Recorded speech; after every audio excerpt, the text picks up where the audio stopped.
premières heures de ce mercredi 20 juin 2012, le gouverneur de terrain prend la direction du quartier Congo.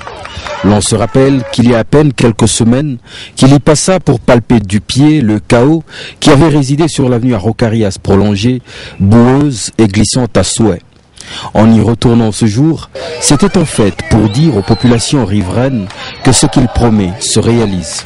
Cette piste infernale a disparu comme par un coup de baguette magique, faisant place à une route compactée, attendant d'être bientôt asphaltée.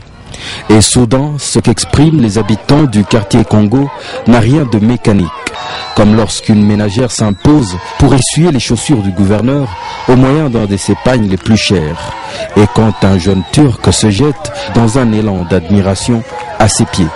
Avec la modestie et l'humilité qu'on lui connaît, le gouverneur du peuple esquive ces démonstrations. Il s'en ira par la suite inspecter le pont romain jeté sur la même avenue, relevant le début d'un petit problème. Capitale, cette route est le trait d'union entre l'aéroport de la Loanou et les communes Roachi et Kampemba. Comme de coutume, ce n'est pas facilement que ses administrés le laissent repartir.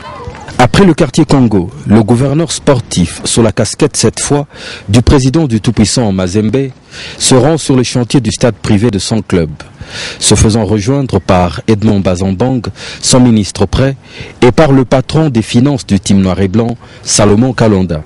Lorsqu'un bulldozer mettait jadis à terre les murs et la clôture de l'ancien manqué, et lorsque des engins de construction y démarraient les tout premiers travaux, personne n'avait réellement une idée précise de ce qui sortirait des terres.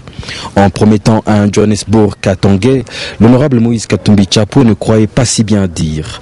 Face au portrait actuel de ce stade, même les plus coriaces de ses critiques devraient battre leur coulpe, à défaut d'être traités de démence. La visite démarre par une expérimentation technique, grandeur nature, du fonctionnement des ascenseurs du stade. Une pose de bouton et la délégation se retrouve dans la suite des logettes VIP qui offrent une ambiance surréaliste à ces installations sportives. L'on se dirait dans l'intimité d'un hôtel de luxe. Des logettes qui permettent à certains spectateurs de suivre le match en plongée vitrée. De là, l'honorable Moïse Katumbi Tshapwe jette un coup d'œil sur une séance d'entraînement qui se déroule sur la dernière de pelouse synthétique. Du même pas, la délégation inspecte la logette de presse, où tout est fait dans le détail pour permettre aux journalistes d'évoluer dans les meilleures des conditions. Dans ces logettes VIP de chez VIP, des salons confortables, des salles à manger, tapissés d'élégantes moquettes, sont déjà prêts à rendre service. Les bureaux administratifs et d'autres installations du stade